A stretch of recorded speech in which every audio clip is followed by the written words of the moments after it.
तंत्र मंत्र, जादू टोना, इनमें कितनी सच्चाई है और क्या ये सिर्फ और सिर्फ हमारे मन का भ्रम है या कोई एक शक्ति है जो ये सब करवाती है? किसी के मानने या ना मानने से कोई भी अस्तित्व खत्म नहीं हो सकता।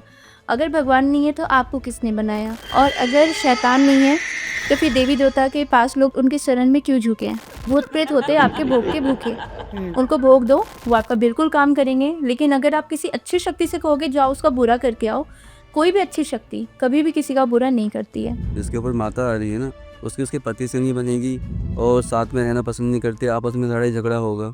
जब माता आ रही है तो ऐसा क्यों हो रहा है? अगर ऊपर एक्सीडेंट से लिखी है तो मैं एक्सीडेंट से ही मरूंगा, तो फिर भटकने का और प्रेत बनने का और भूत बनने का ये सवाल मेरे को तो समझ में नहीं आया। ये वाली कहानी तो सिर्फ कहने वाली बात है, ये कुछ भी नहीं है निर्धारित। आज मंदिर में इतनी ज़्यादा भीड़ क्यों है? क्योंकि लोग परेशान है, कोई वहाँ भगवान को पाने के लिए नहीं जाता। ये बात सच्ची है।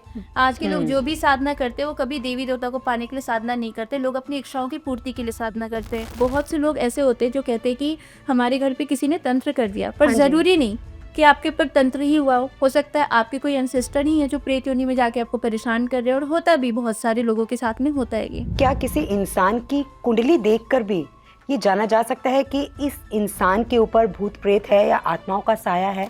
एक आत्मा क्यों भटकती है? उसकी कुछ अधूरी इच्छाएं होती हैं। जिसे मोह माया त्याग दिया वो कभी यहाँ भटकेगा नहीं।